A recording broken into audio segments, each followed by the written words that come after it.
Tem números assim por alto, né? No primeiro ano a gente já faturou mais de R$1 milhão, né? Eu lembro que a gente bateu esse marco.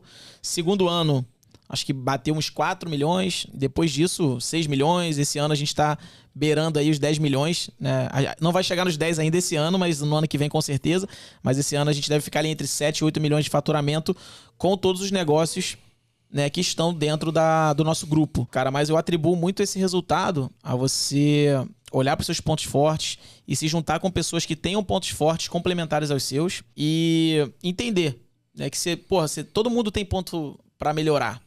Só que não caia no conto que as pessoas vêm falando pra gente desde criança, de você tem que melhorar seus pontos fracos para ter resultado. Mas é se associar às pessoas que tenham valores parecidos com os seus, mas com habilidades, com pontos fortes complementares aos seus. Porque isso faz com que você não tenha que ficar se corrigindo ou procurando os seus defeitos, mas sim potencializando aquilo que você tem de ponto forte.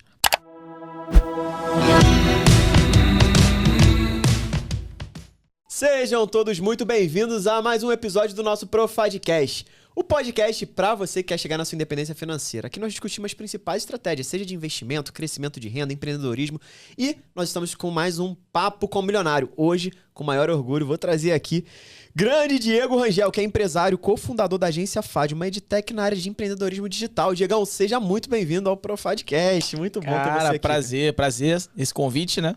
Tava ansioso, tava só assistindo lá, já assisti alguns episódios. Falei, cara, quero ver quando que o Renan vai me convidar, né? Tá aí, chegou. O Diego já é de casa, né? Muitos de vocês já devem conhecer. O Diegão é o meu sócio, né? Head de marketing do nosso grupo FAD.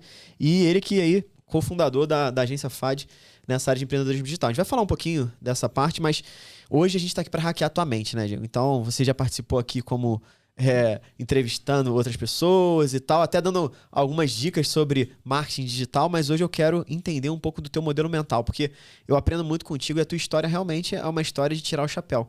Eu já te falei isso várias vezes, me orgulho muito sempre de ouvir, e cada vez que eu escuto eu aprendo. Então tem muito hack para pegar, porque você é um cara que vem, é gente como a gente, né? Vem mesmo lá de baixo e vem construindo toda essa riqueza, né? Ajudando outras pessoas, e isso não tem preço. Mas fala pra mim, cara, quem é o Diego Rangel, né? E de onde ele vem? Porque eu gosto de hackear lá do início. Eu acredito que as nossas crenças, o nosso ambiente modelam a gente. Mas fala aí, como é que começou? De onde veio o Diego Rangel? Ah, legal, cara. Primeiro, obrigado aí por toda a consideração, né? Todo o reconhecimento. E tô muito feliz, cara, de estar aqui. E de onde que vem o Diego Rangel? É uma pergunta que eu fiz até um videozinho no meu Instagram, e eu lembro que foi na gravação de um podcast aqui, eu aproveitei uma oportunidade e fiz um vídeo que eu acho que representa bem de onde que eu venho, quem eu sou, né? Eu sou de uma família de empreendedores e empreendedores por necessidade, né? Os meus pais sempre tiveram negócios e não tinham negócios porque viam uma oportunidade, mas porque era a maneira que eles encontraram ali de sustentar a família, né? Sustentar os filhos. Então, meu pai sempre teve comércio, mercadinho, mercearia. E lá no meu Instagram eu contei uma história de que quando eu era pequeno, eu gostava muito de comer tomate, né? Então, quem não me segue aí, quem ainda não viu essa história, vai lá ver a história do tomate, mas eu vou resumir aqui. Eu acho que vai dar pra galera ter uma ideia. Então, eu gostava muito de comer tomate e meu pai vendia tomate. Ele tinha uma barraca que vendia tomate. E minha avó sempre falava, minha avó também tinha comércio, meu avô também tinha comércio, família de comerciante. E minha avó sempre me chamava de tomatinho. Ah, meu tomatinho, porque eu gostava muito de comer tomate. E ela ainda falava assim, ó, quando você crescer, você vai vender tomate igual seu pai. E eu fiquei com isso na cabeça, né? Então eu sempre tive essa vontade de ter um negócio e na minha cabeça ia ser vendedor de tomate. Porque era uma coisa que eu gostava de comer e era uma coisa que eu me inspirava, porque a minha referência, né, o meu pai fazia isso. Então eu venho dessa origem, né, uma família que sempre empreendeu por necessidade, e que sempre teve em mente que a gente precisa vender aquilo que a gente gosta e acreditar muito naquilo que a gente faz. Então acho que essa é a minha origem, é de onde eu venho, mas nem tudo foi como eu planejava, né? Eu acho que quando eu cresci, né, e cheguei ali na idade de trabalhar, os meus pais, o que eles falaram? Diego, você não vai ter o seu próprio negócio não, cara. Sabe por quê? Porque ter o próprio negócio é abrir mão dos fins de semana. Eu e seu pai nunca pudemos estar com vocês nas festas, nos aniversários, porque a gente sempre estava preso no comércio. Então eles sempre incentivaram ali da minha adolescência para minha fase adulta de trabalhar para alguém. Porque tudo que eles não tinham, né, de liberdade, de nunca poder viajar, carnaval, Natal, Ano Novo, sempre preso no comércio, eles não queriam isso pra mim e eles achavam que empreender seria ter uma vida de restrição. Então... Seria o mesmo caminho que eles estavam Exato. seguindo, né? Então, eu nunca... Assim, embora eu tenha vindo de uma família de empreendedores, eu não tive apoio para ter o meu próprio negócio. E não por mal. É porque eles falavam, eu não quero que você tenha que se privar das coisas que a gente teve que se privar. E quando você falou em empreender por necessidade, seus pais, eu acredito que muitas famílias têm esse viés também, né? Começa um negócio sem ser um negócio porque... Cara, é o jeito da gente fazer dinheiro aqui pra dar sustento pra família, né? E como é que foi isso? Os seus pais já tinham a mentalidade, não, vamos abrir um negócio? Ou foi muito, quando você fala por necessidade, foi assim, cara, a gente não arrumou emprego, vamos começar a fazer isso aqui, e aí o negócio foi crescendo. Como é que foi isso? Então, na história dos meus pais, foi sempre 100% por necessidade. Então, os meus pais não tiveram, né, acesso a estudo, a fazer uma faculdade, por exemplo. E, na época, né, eles comentam, acho que pequeno ainda não tinha tanta maturidade para entender, mas que era muito difícil conseguir emprego. E um emprego que desse para sustentar uma família.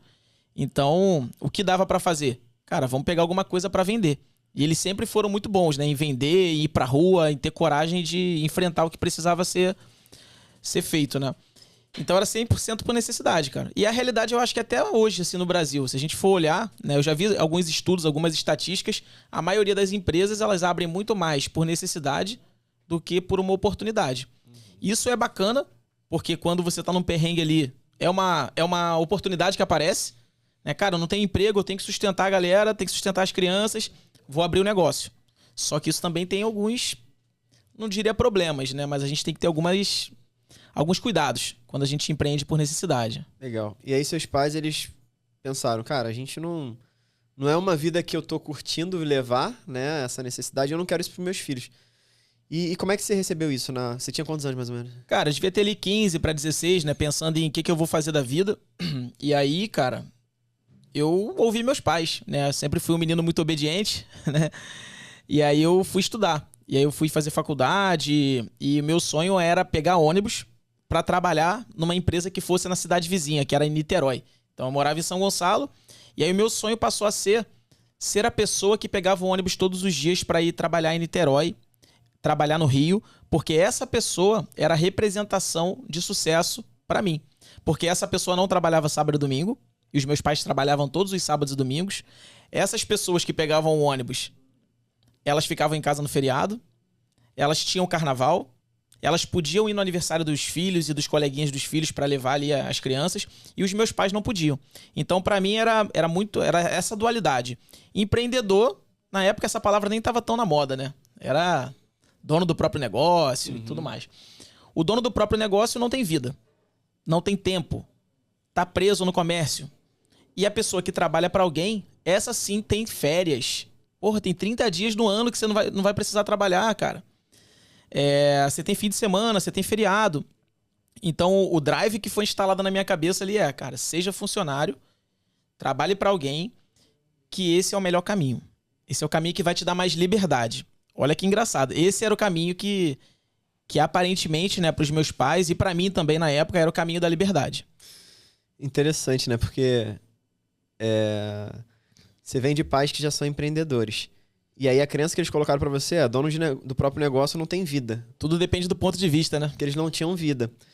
E, curioso, tipo, seja funcionário porque você vai ter liberdade. E hoje, quem trabalha de CLT já fala o contrário. Você tem que ter o teu próprio negócio pra ter liberdade. Então, o que eu tiro de hack aqui dessa parte da tua história, que, cara, na verdade, a liberdade não vem de onde você está ou de onde você vai gerar dinheiro. E sim de como você lida com aquilo, né? Porque a gente conhece vários empreendedores, empresários, a gente é um caso, que a gente está tendo mais vida e mais liberdade do que antes que era CLT. Mas ao mesmo tempo tem pessoas que talvez estavam empreendendo e não estavam tão indo bem, e que na verdade não eram empreendedores, eles eram funcionários do próprio negócio, Sim. Né? E que acabou, quando ele foi para CLT, para ele foi liberdade, porque todo mês tem um salário, tem isso, coisa que ele não tinha. Bem interessante essa parte. Então é muito sobre o viés de onde você tá, o ambiente, né, que você tá convivendo. Interessante, massa, top. E aí, como é que foram os próximos passos aí da tua história? Cara, então, aí eu sempre muito obediente, né, fui procurar as minhas primeiras oportunidades de trabalho. E desde os 10, 12 anos eu já trabalhava com os meus pais, ajudando ali no comércio. Então eu sou o filho mais velho, então eu sempre estava nos comércios ali ajudando. E era de segunda a segunda, sábado, domingo, várias vezes eu tinha que abrir mão das minhas atividades de criança e de adolescente, né? De jogar um futebol, de brincar, pra ajudar os meus pais. Por isso tu não é bom no futebol, né? É. Teve um efeito colateral, né? Mas eu sempre fui um menino, né? Uma criança muito obediente, eu era sempre o bonzinho. E meu irmão, ele sempre era o que fugia, né? Da raia. Malvadão, Henrique é foda. Não, ele era bonzinho também, mas assim, como eu era mais velho, se tinha que escolher alguém pra trabalhar, pra ficar lá no sábado inteiro trabalhando, geralmente era eu que ficava no domingo. Você teve mais responsabilidade logo cedo, né? Eu acabei assumindo mais responsabilidades desde do comércio que minha avó tinha em casa, pros comércios que o meu pai e minha mãe tiveram. Eu sempre tava ali ajudando. E com aquilo na cabeça, cara, você tem que sair de comércio, tem que sair de comércio, tem que sair de comércio. E aí fui procurar meu primeiro emprego, né, fora do ambiente familiar. E aí eu cheguei a trabalhar em alguns lugares, né? Trabalhei numa padaria por algumas semanas. Trabalhei... Fez o quê na padaria? Cara, eu era ajudante lá, mas essa daí é uma longa história. Se tu fosse o padeiro, eu ia falar, pô, tu nunca fez um pãozinho, hein, garoto? Não. Eu ajudava lá, geral lá, fazia tudo. Trabalhei numa fábrica de gesso. Trabalhei assim... E não era ainda em Niterói. Eu não pegava ônibus ainda. Então eu ainda não estava satisfeito. Né? Esses lugares que eu consegui essas primeiras oportunidades, não era pegando ônibus. Então eu ainda estava em busca ali de conseguir meu primeiro emprego. Aí até que eu consegui uma entrevista, né, para trabalhar num curso de inglês. E aí, pô, era em Niterói e eu ia pegar ônibus. Olha então, pô, só. olha que sonho, né? E CLT? CLT. Pô, tava indo no caminho do sucesso, né? E foi assim, cara, eu consegui esse primeiro emprego. Eu tinha aproximadamente ali uns 19 anos, 18 para 19. Tinha acabado de tirar, né, acho que carteira de motorista, tava todo empoderado e, pô, minha vida agora tá indo pra frente. E fui pra essa empresa. E, cara, chegando lá, poucos meses de trabalho, a minha namorada, né, na época era minha namorada, ela falou que tava grávida. Ih, 19 anos tinha? Tinha 19 anos. E aí descobrimos, né, que ela ia ter a nossa filha, né, que é a Ingrid. E aí veio ainda mais responsabilidade. E aí, cara, que concretizou aquilo que, assim, os meus pais falaram, ainda bem que você tá trabalhando. Ainda bem que você tem um emprego, né? Agora você vai poder, né, sustentar sua filha. Então eu fui seguindo o caminho natural das coisas. Aí a partir dali, né, minha filha nasceu e eu fui ganhando espaço nessa empresa. Então, entendi. Tudo dentro do que estava planejado. Mas a gravidez estava planejada? Não, a gravidez não. A gravidez foi um pouco de surpresa, mas... E deu medo, assim, cara, pensar... Porque eu falo isso porque quando eu tive minha primeira filha, cara, foi planejado e eu tive muito medo, assim, de ser pai, né? Porque, sei lá... que dava. Eu tinha medo de não dar, não ter como sustentar meus filhos, né? Na época eu não sabia o que seria. Tu teve algum sentimento, ainda mais você muito novo ali e tal? Você pensou, só foi, cara? Não, tava naquela vibe, só fui trabalhar, e graças a Deus tava trabalhando. Como é que foi esse? Cara, então, eu sempre sonhei em ser pai. Então, assim, quando eu era adolescente, eu já tinha certo na minha cabeça, assim, eu quero ser pai, porque eu sempre, né, tive uma família muito unida, né? Os meus pais sempre muito unidos com a gente. Então eu tinha certeza que eu queria ser pai. Só que eu nunca tinha parado pra pensar em que momento. E eu tava de boa ali namorando e, pô, descobriu. Então na hora eu fiquei assustado. Na hora eu falei, caraca, e agora? E tudo mais. Só que eu acho que com o apoio da família na época, pai e mãe tava bem do meu lado, assim, eu não fiquei com medo não, assim, eu acho que eu tava mais grato por estar trabalhando, legal, por ter apoio das pessoas. Eu acho que foi mais tranquilo. Pegar um ônibus pra ir pra Niterói, né? Já tava garantido, pô. Eu já tinha um ônibus ali garantido, né? Muito legal, cara. Muito bom. E aí, os próximos passos? Você começou a trabalhar lá cedo, e aí você começou trabalhando com o que lá? Cara, eu trabalhava com vendas. Então eu vendia o curso de inglês, né? Trabalhava no balcão, na secretaria. E o curioso é que lá nunca tinha trabalhado, ou dificilmente trabalhava homens, né? Então, assim, na época eu lembro que foi difícil de conseguir a vaga, porque era um perfil que queria uma mulher. Porque a mulher tinha mais jeito para vender, tinha mais jeito com as crianças. Então, eu consegui entrar por conta de uma indicação de uma prima minha. Mas eu tinha meio que uma certa desconfiança. Tinha que se provar, né? Por parte da galera, assim, toda a equipe era de mulheres, né? Algumas que já trabalhavam há 20 anos, outras que trabalhavam há menos tempo. Mas todo mundo com aquele ar de desconfiança. Pô, será que esse menino aí, 18 para 19 anos, vai ter jeito para vender? Vai saber conversar com o pai, com a mãe? Só que como eu trabalhava, cara, há 10 anos no comércio, Então eu já tinha o pulo do gato. Tomate, né? Já vendia tomate, vendia cerveja, vendia cigarro, vendia arroz, feijão. Tá na rua, né? Cara, era fácil de vender. Faculdade de vendas da rua. E aí eu tive facilidade, e aí comecei a me destacar vendendo, né? A galera começou a curtir. E eu também, eu gostava muito de estudar, então eu gostava muito de aprender. E aí eu fui para um primeiro treinamento de vendas, nunca tinha participado de um treinamento. Porra, imagina. Aí eu já tava, esse treinamento era no Rio de Janeiro. Já não era mais em Niterói. Pô, tava evoluindo. Eu falei, pô, tô crescendo na vida, cara. Porque meu sonho era pegar ônibus pra Niterói. Agora eu já tô pegando ônibus pro Rio. E aí fui pro Rio fazer um treinamento. E aí quando eu vi, cara, o treinamento, pessoas do Brasil inteiro sendo treinadas por um cara, eu falei, cara, eu quero ser igual esse cara aí. Sabe, quando você vê uma profissão, vê um profissional e você fala, caraca, velho, eu queria ser igual esse cara. E esse cara treinando lá, passando um monte de conhecimento pra gente sobre vendas. E eu voltei com esse sentimento. E aí, quando eu voltei com esse sentimento, eu cheguei pro meu chefe na época e falei assim, ó, eu fui no treinamento, só que o pessoal não foi. Porque não podia ir todo mundo. Na época eu fui porque eu era mais novo. Eu queria passar o treinamento pra galera. Eu posso? Então, né, tive essa proatividade. E como eu gostava muito de estudar, e eu tenho uma certa facilidade em explicar, em ensinar, eu gosto de ensinar, eu fui e montei o treinamento pra galera. E aí, pô, a galera se amarrou, os resultados começaram a melhorar na empresa. E aí começou a virar uma rotina. Então, toda vez que tinha treinamento, tinha que escolher alguém pra ir. Não podia ir todo mundo. Eu ia, só que depois eu voltava com a obrigação de replicar. E aí eu comecei a entender que a educação e que o estudo e que me tornar uma espécie de professor poderia trazer algum destaque pra mim. Porque eu comecei a ganhar, eu recebia por treinamentos. Então, e eu tinha uma filha pequena, né? Então eu comecei a vender e eu treinava a galera. Vendia e treinava a galera. E cada treinamento, assim, eu pegava às vezes 3 salários meus. Ah, Diego, toma aqui, muito obrigado e tal. Se eu tivesse que mandar a equipe toda, seria muito mais caro. E aí eu comecei a receber por treinamento e fui crescendo na empresa. Fui ganhando confiança, né? Fui pegando cargos de mais responsabilidade, até chegar num lugar que não tinha mais pra onde crescer. Tá? E aí, isso daí, alguns anos depois, eu fiquei 12 anos nessa empresa. Tá? Eu fiquei 12 anos nessa empresa. E aí chegou um momento que eu falei assim, cara, aqui não dá pra chegar mais, assim, só se eu comprasse uma franquia. E aí, pô, comprar uma franquia, eu não tenho esse dinheiro e tudo mais. Aí fui fazer um curso de empreendedorismo na época do Sebrae. E aí voltei pilhado. Falei, não, cara, eu quero ter meu próprio negócio. Só que como é que eu vou convencer meu pai e minha mãe? Né? Porque embora eu já fosse adulto ali, eles tinham aquela visão, cara, você tem que trabalhar pra alguém. Tava dando tudo certo na minha vida. Você tinha crescido lá dentro aí? Você começou pequeno e foi crescendo lá? Comecei ganhando R$500 na época, que era o salário mínimo. E aí, quando a minha filha nasceu, eu comecei a dobrar. Aí eu trabalhava de manhã, tarde e de noite e ganhava 1.000. Quando eu comecei a treinar a galera, eu fui pra 1.500, 2.000, 2.500, 3.000, 4.000. E assim, eu era praticamente um dos salários mais altos da empresa. Era uma empresa pequena. Não tinha mais pra onde ir. Então, eu falei, cara, e agora? Eu quero abrir um negócio. E aí o meu chefe, na época, vendo que eu queria abrir um negócio, ele falou, ó, quando a gente for abrir uma próxima franquia, você vai ser nosso sócio. Porra, aí eu falei, cara, é isso, velho. É isso. Só que tem que ter o dinheiro. E eu não tinha o dinheiro. Aí eu falei, na época eu fui conversar com minha mãe, com meu pai e tal.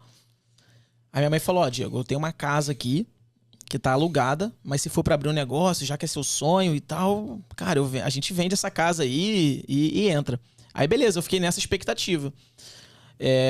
O meu patrão na época, ele tinha, né, ele tem até hoje 2 filhos, só que eles não estavam tão conectados com o negócio na época. Então, quem tinha pra crescer seria eu, assim, vamos abrir? Pô, chama o Diego, que o Diego meio que tá aqui ajudando.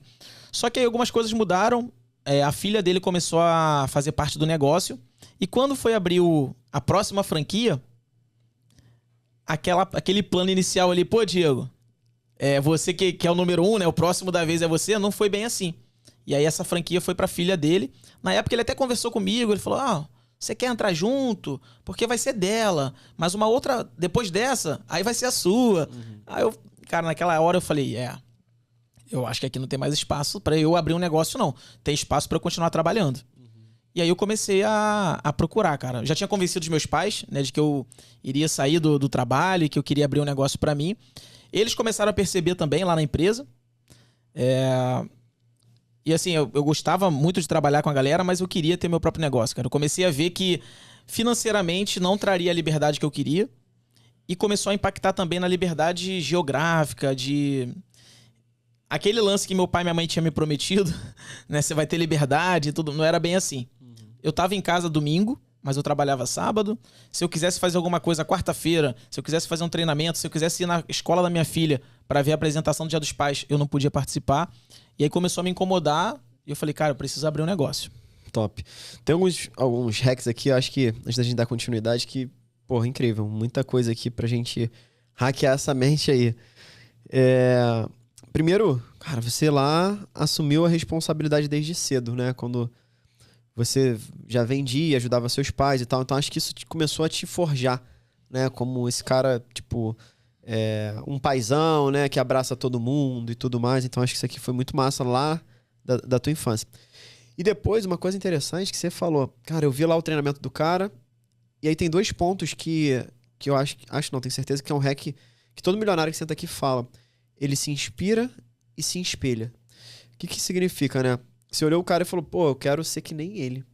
Eu quero levar essa mensagem, multiplicar. E ali é uma visão que você teve. E além da visão, você não ficou só com ela, com você. Porque tem gente que tem a visão e guarda. Você levou isso de uma maneira mais proativa. Você levou e falou, ó, chefe, cara, eu vou treinar o pessoal aqui. Vou pegar o que tá lá e vou treinar. E sem nenhum pretexto de, cara, você me paga mais pra eu treinar o pessoal, ou, né? Você veio, cara, eu quero me desenvolver porque eu quero ser igual aquele cara. Ou seja, inspiração e espelhamento. E aí você começou a treinar o negócio, desenvolveu. E aí é o que eu falo, quando você não tá focado só no dinheiro, o dinheiro vem. Né? Você veio querendo ajudar, contribuir, treinar a galera, e o dinheiro veio cada vez mais. E aí depois você começou a ver, cara, ter uma visão louca de crescimento. E você viu que lá já não tinha mais futuro, você, cara, eu vou empreender, vou ter outro negócio. E ali você abriu o leque, né, de empreender. E aí, quando você abre esse espaço para empreender, começa a vir várias oportunidades. E aí veio aí do teu chefe, que acabou, né, não rolando e tal, mas você já estava com o radar ligado. E aí, com esse radar ligado, quais foram os próximos passos?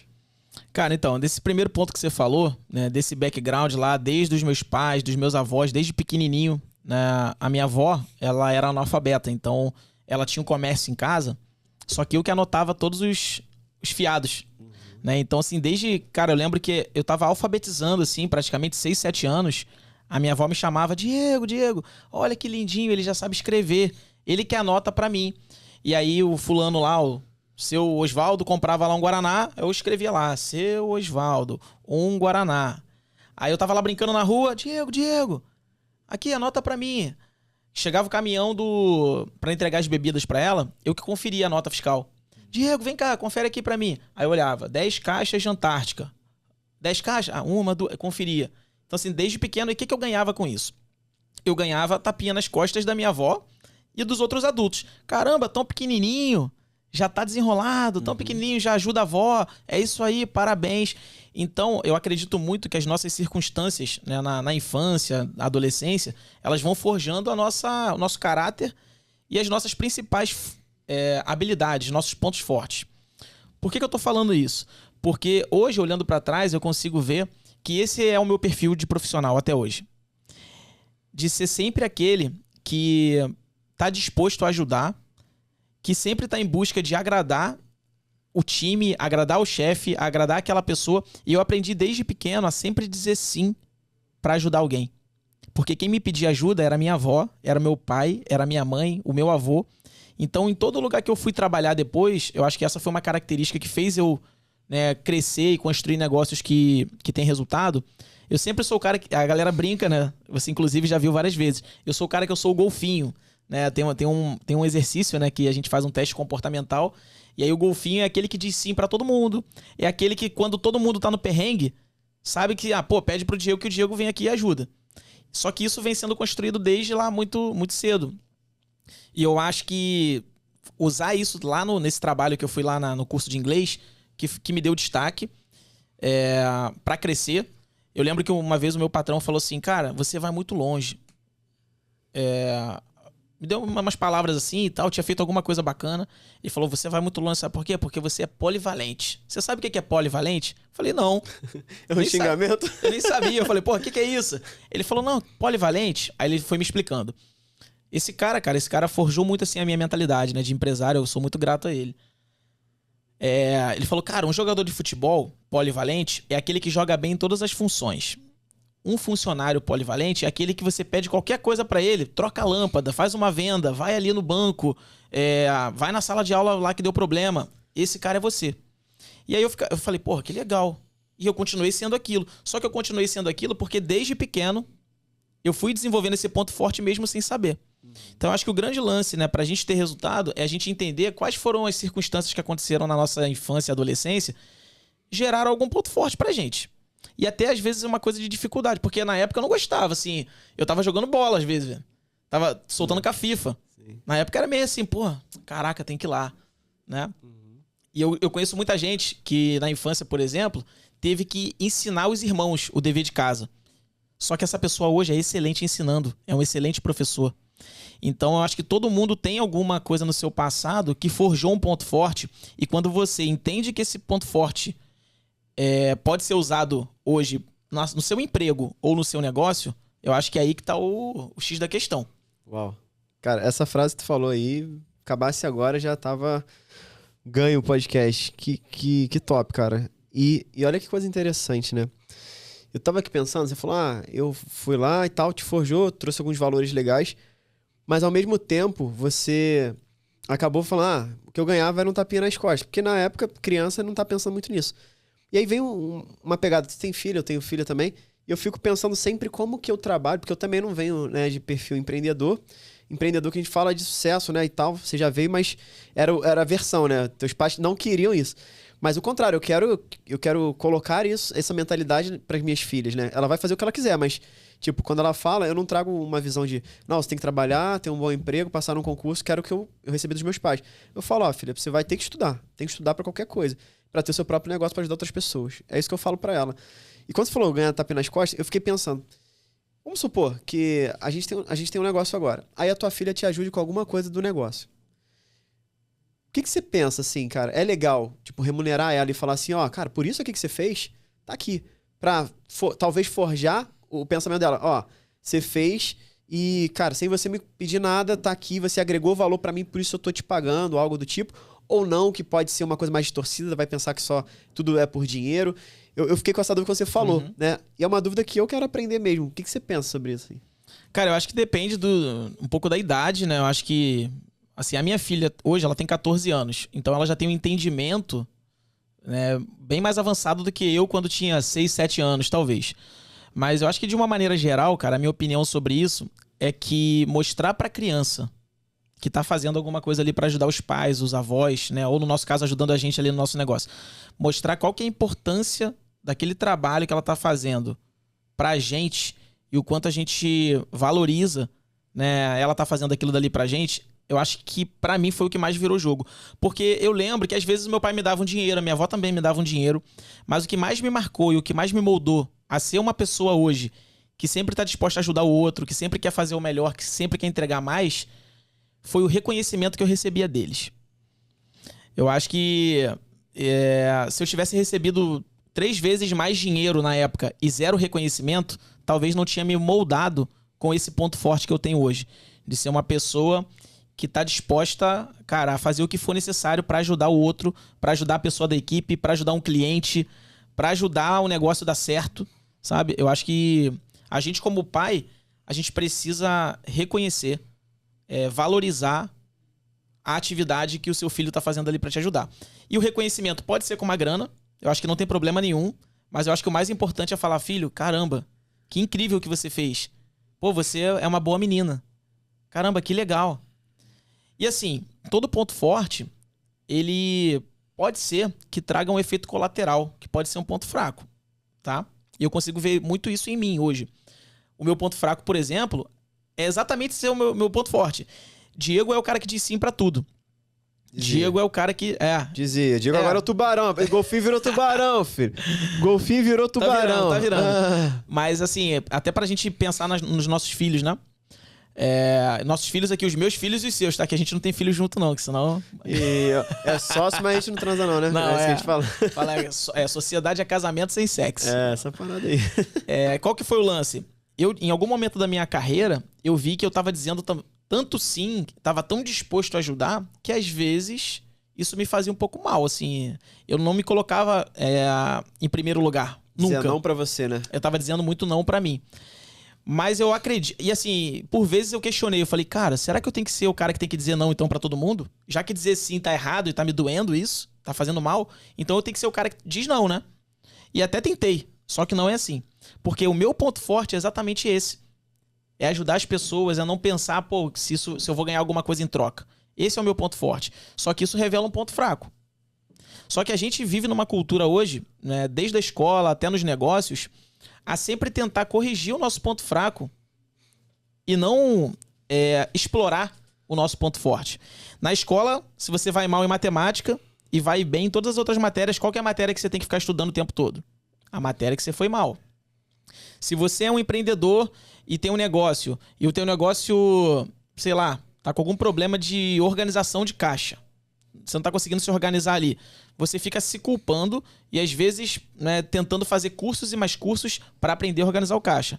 De certa forma, é legal você olhar para isso, olhar para o seu ponto fraco, só que muitas das vezes você pode trazer alguém para pensando em negócios, você traz alguém para complementar aquilo que você não tem como ponto forte, mas você foca no seu ponto forte. Então, isso é uma outra coisa que eu aprendi, né? E eu tenho explorado mais em mim. Antes eu tava meio assim, pô, eu tenho que deixar de ser o cara que diz sim, eu tenho que ser o cara menos... Fala menos, que eu sou muito comunicativo. Não, eu tenho que explorar o que eu sou bom, e aquilo que eu não sou bom, eu trago uma pessoa para complementar. Top. Por exemplo, eu não sou muito bom de organização, por isso que você é meu sócio. Financeira, principalmente. Eu tenho certeza que se eu tivesse um negócio hoje sozinho e que movimentasse muito dinheiro, estaria bem bagunçado. Mas não tá bagunçado por quê? Só que eu poderia ficar perdendo tempo assim, não, eu não vou ter sócio não, eu vou sozinho. Eu sou bom de vender, eu sou bom de comunicar, eu sou bom de fazer dinheiro, mas eu não sou bom de organização. Eu vou estudar, vou parar de focar no que eu sou bom, vou estudar sobre... Não ia dar certo. Então eu acho que é isso, olhar qual que são os seus pontos fortes, que vem lá de trás, e aquilo que é ponto fraco, não ficar tentando relutar. Contrata, traz alguém, arruma um sócio e foca no que você é bom. Cara, e isso aí é uma coisa que a gente vivenciou muito, né? A nossa vida, a gente tentou fazer tudo, né? E depois a gente conseguiu entender. Cara, qual que é o teu ponto forte? Qual que é o meu? Você é o responsável por isso, eu sou por aquilo. E as coisas começaram a crescer muito mais nessa velocidade quando... você faz, literalmente, faz o teu, eu faço o meu e a gente se ajuda, né? E isso aqui, galera, pra você que tá ouvindo aí ou tá assistindo, isso aqui é virada de chave. Em qualquer área, às vezes você tá aí buscando um sócio pra alguma coisa, traga sócio que vai te complementar, não é o cara que vai fazer a mesma coisa que você já faz. Casamento é isso também, né? Às vezes fala, pô, cara, minha esposa é totalmente diferente de mim. Cara, por isso vocês estão bem, né? Se for tudo igual, eu fico pensando... Ontem mesmo eu tava conversando com o Penco, né? Nosso videomaker, e a gente tava gravando. E aí ele brincou, ele falou, cara, tinha que ter outro Penco aqui, que aí como? Eu falei, cara, mas eu não queria ter outro Renan, não, porque às vezes eu fico pensando, cara, se tivesse outro Renan, eu falei, mas imagina o Renan, tipo, questionando o mesmo Renan. Cara, ia dar merda, entendeu? Então, assim, não, é melhor ser desse jeito e as coisas irem fluindo. Então, o grande hack aqui, Diegão, cara, potencializar os pontos fortes e não brigar com os seus pontos fracos. Você falou isso aí, animal. Não brigar com os seus pontos fracos. E aí, né, no caso, dependendo, traga alguém pra te ajudar, dependendo do que seja. Ou, simplesmente, às vezes tem pontos fracos que precisa desenvolver um pouquinho, pelo menos, que é algo crítico, né? O grande lance é o seguinte, se você já conhecer seus pontos fracos, já é um excelente passo. Porque se eu sei que eu não sou bom financeiramente... organizando a grana, por exemplo, ou eu contrato alguém, ou eu busco um sócio, busco um parceiro, ou eu vou ter, talvez assim, cara, quando eu for fazer isso aqui, eu sei que eu vou ter que me concentrar mais, eu tenho que separar um horário para fazer isso. Boa. Eu acho que o grande lance é conhecer seus pontos fortes e usá-los ao máximo, e conhecer seus pontos fracos não para ficar tentando desenvolver eles, porque eu acho que isso desacelera muitos negócios. Eu tenho, assim, por exemplo, cara, eu sou muito bom de estudar, muito bom de ter ideia, mas eu sou não tão bom, né? Meu ponto fraco é de executar. Eu tenho muita ideia. E você é um cara que é muito forte em execução, né? E você é um cara que eu não vejo que gosta tanto, assim, de estudar. Você gosta de estudar, mas não é um cara que, assim, cara, lê 50 livros no ano, não tem essa competição com você. Eu já fico com essa, não, cara, esse ano eu não li tantos livros e tal. Só que, cara, é um ponto forte ler. Só que era um ponto fraco no executar. E eu lembro que quando a gente se conectou lá atrás, eu tinha uma pregada de ideia. E às vezes eu sentava pra falar contigo, pô, Renan, eu tô pensando em fazer isso. Tu falou, cara, qual que você vai fazer? O que você vai fazer? Qual que você vai executar? E aí quando a gente se juntou pra fazer a sociedade, as coisas andaram pra mim porque você complementou essa parte de execução que eu não tinha. E talvez se a gente não tivesse se juntado, hoje eu seria um cara muito mais inteligente do que eu sou. Só que eu não teria feito quase nada do que eu fiz. E eu um cara executando várias atividades, mas sem nada muito grandioso, porque eu não tinha pensado... Nas ideias, né? Então, eu acho que, cara, esse que é o lance. Não menospreza o teu ponto fraco, mas conheça ele. Busque ajuda, busque suporte, busque parceria, sociedade, o que for. Mas foca naquilo que você é bom, que os resultados, cara, tendem a ser grandiosos. E eu já experimentei ficar tentando corrigir, cara, o que eu não tinha de bom. Isso aqui e tal. É perder tempo, assim. Tu fica perdendo um tempo naquilo dali, sofrendo. E tem várias pesquisas, né, que mostram que quando você tá fazendo uma atividade que você não gosta, não tem prazer, você tem 6 vezes mais chance de abandonar. Então, quando eu tentava sentar para organizar finanças, quando eu tentava sentar para executar um plano de ação, cara, eu largava no meio do caminho. Agora, quando eu sentava para estudar, para ter ideia, para montar uma palestra, para apresentar uma ideia, focadão. Mas quando eu tinha que executar, quando eu tinha que organizar, o negócio não ia para frente. Boa. Cara, que aula, que massa, que massa. Boa. E aí depois, né, continuando a tua história, como é que foram os próximos passos aí pra você? Qual foi a virada, né, de sair de CLT e depois eu vou contar uma história também, que eu tô nessa história aí no meio do caminho, mas tu sabe qual é, né? Sei, já sei. Mas como é que foi essa transição aí de, cara, qual foi o momento mesmo do estalo, cara, aquele ponto de inflexão de, não é mais do CLT, agora eu tenho que buscar outra área? Cara, então, eu tive primeiro o primeiro estalo foi quando eu vi que eu não seria o próximo sócio lá na empresa que eu tava, né? Então aquilo ali, de alguma maneira, me ligou um alerta. Falei, cara, se eu quero empreender, vai ter que ser com outra coisa, porque aqui vai ser um caminho mais difícil. Então acho que esse foi o primeiro ponto. E um segundo ponto, cara, tiveram vários, cara, mas teve um, né, em particular, financeiro, assim, né? Eu lembro que eu ganhava um dinheiro razoável, né? Ganhava ali uns 4 mil reais. Tinha uma qualidade de vida boa, assim, pra mim, pra minha esposa e pra minha filha. Mas era só até aí. Não conseguia ajudar mais ninguém. E na pandemia, né, eu ainda estava trabalhando, né, de carteira assinada e tal, ganhando ainda o que eu ganhava. Já estava começando a dar uns primeiros passos no digital, já estava, né, tendo algum resultado, mas ainda com medo de largar, sabe? Com medo de largar. E eu lembro do meu avô doente, né, na pandemia, sendo atendido no hospital público, e assim, não tinha plano de saúde e tudo mais. Eu lembro que naquele dia, assim, naquela situação, eu falei, caraca, velho, eu tenho que fazer meu negócio decolar.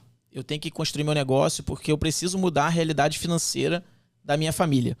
Então eu acho que uma coisa que me impulsionou muito foi ter visto tanto o meu avô quanto a minha avó, os dois morreram num hospital público.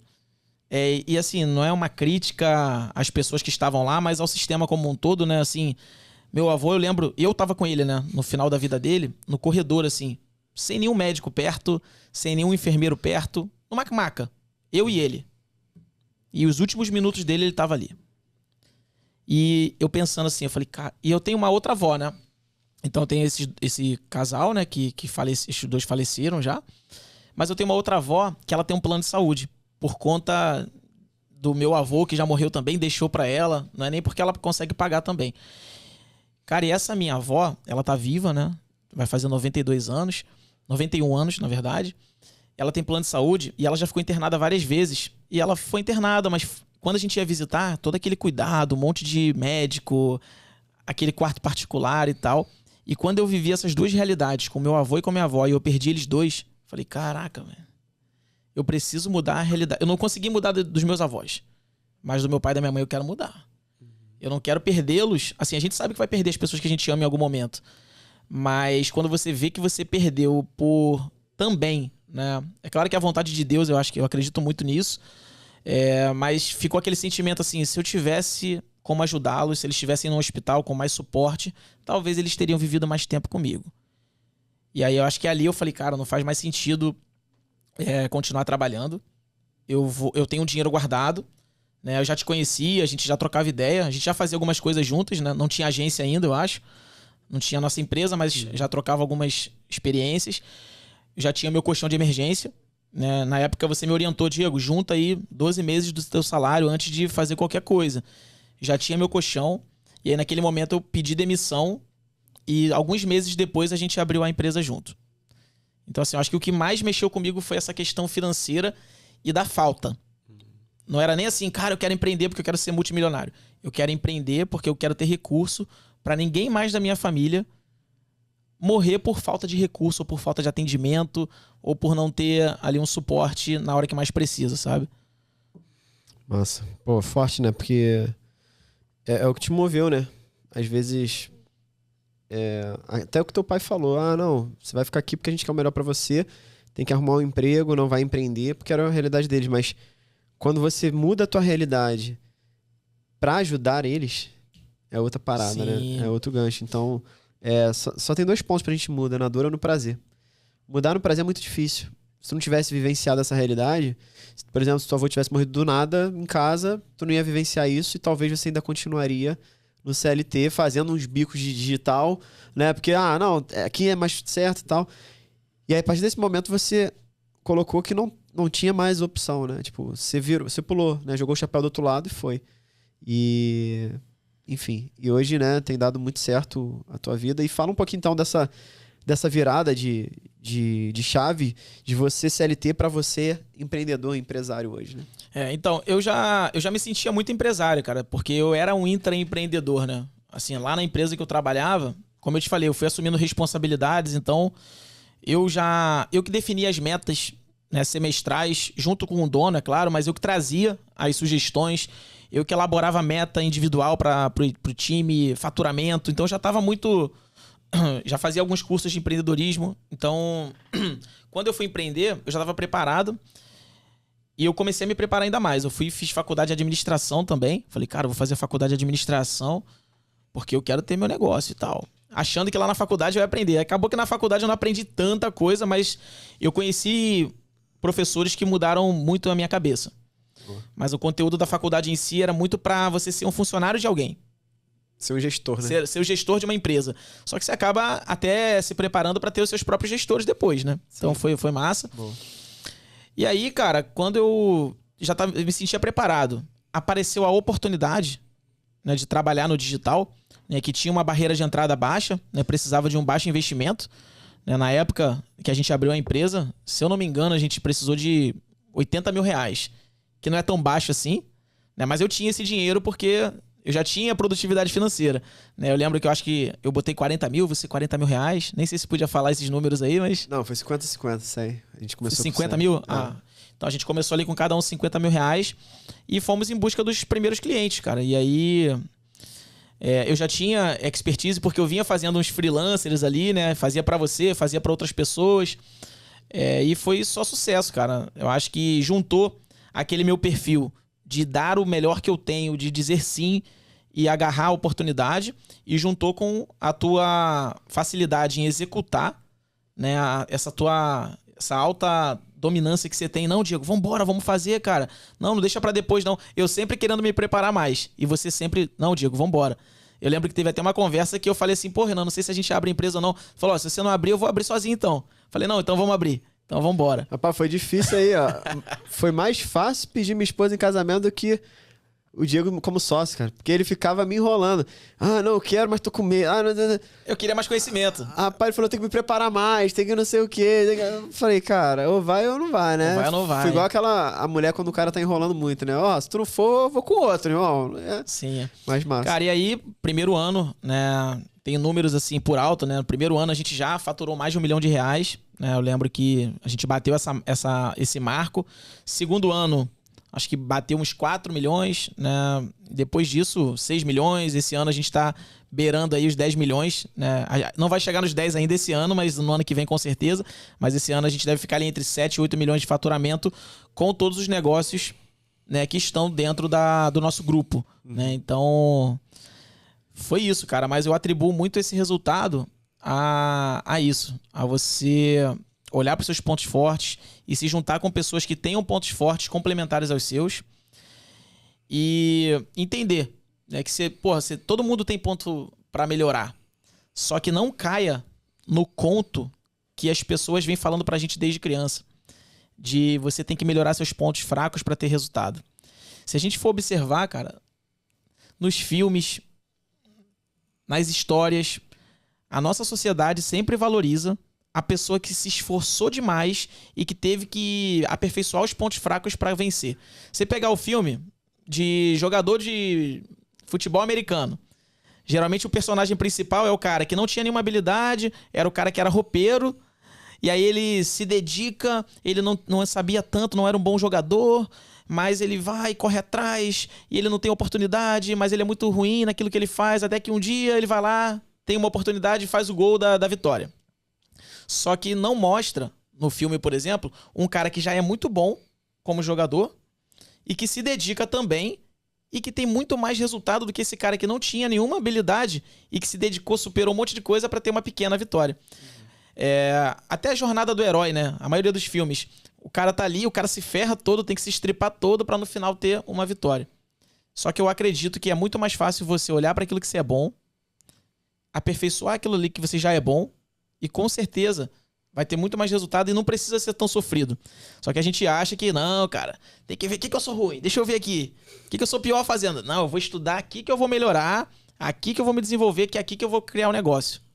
Então, acho que é mudança de mentalidade de colégio. Encontrei isso na internet. Até o celular tá falando aqui. Até a Siri tá chamando aí.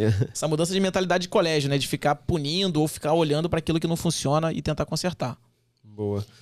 Muito bom, Diego. Cara, agora pra gente ir indo aqui pro final, você é um cara que gosta muito de ler e tudo mais, qual que seria um livro, assim, pra galera que tá no momento de transição como o da tua história ali, de pensando em sair do CLT, ir pro meio corporativo, ir pro empreendedorismo, abrir seu próprio negócio, mas tá com muito medo, às vezes ela tá até nessa migração, mas vai ou não vai?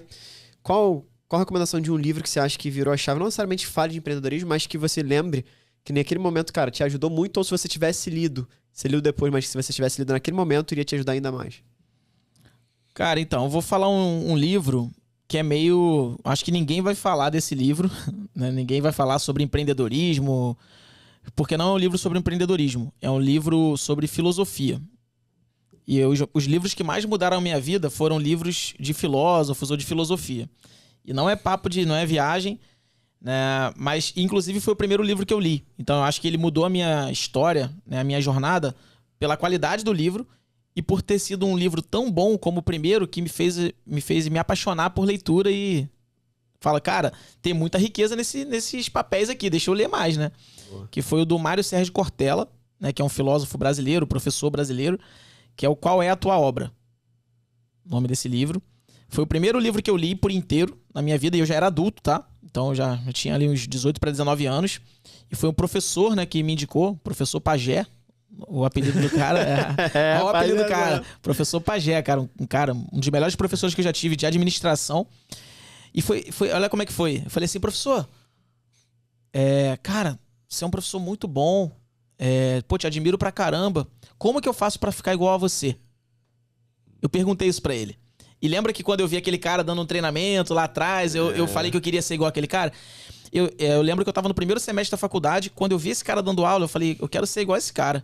Inspiração e espelhamento. E aí eu tive coragem, eu falei, assim, eu tava com muita vergonha na época, eu falei, pô, como é que eu vou perguntar isso pro cara? Aí eu fui e perguntei.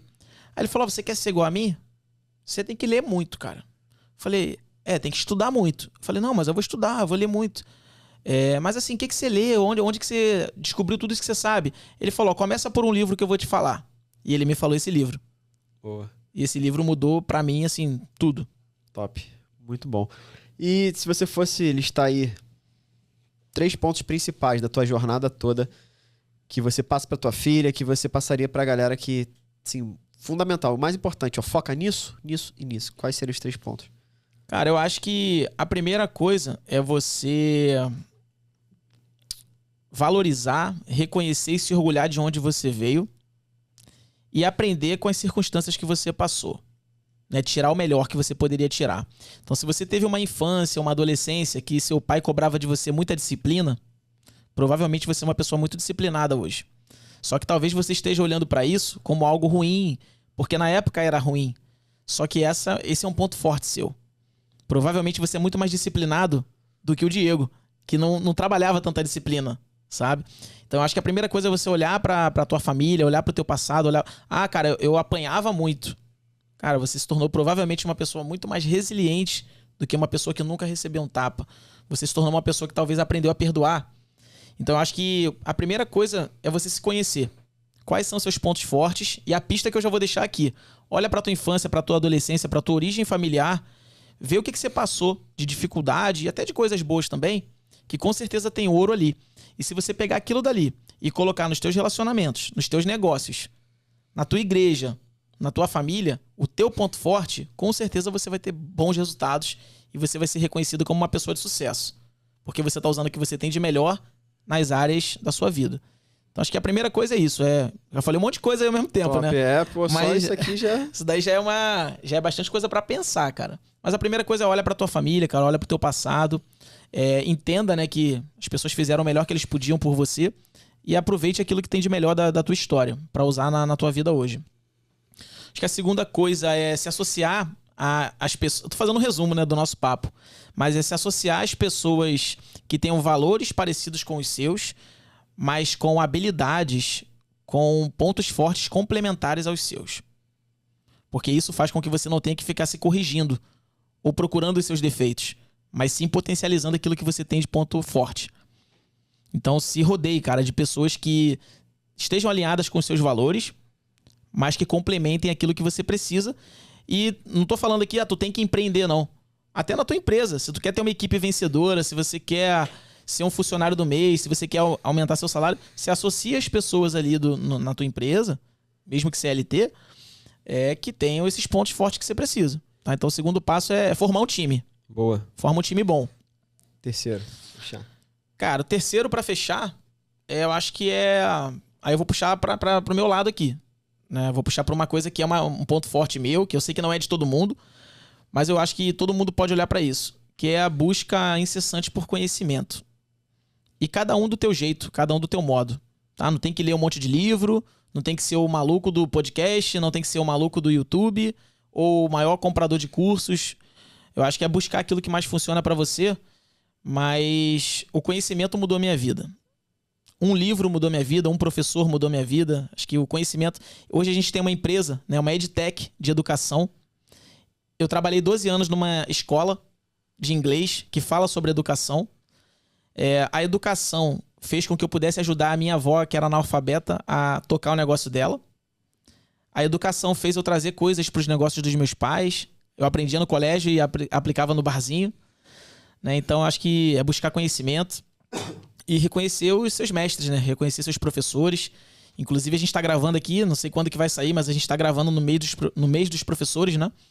E aí, deixar um agradecimento para todos os professores que passaram pela minha vida, né? Pela minha jornada, incluindo Renan Diego, né? Meu professor de finanças.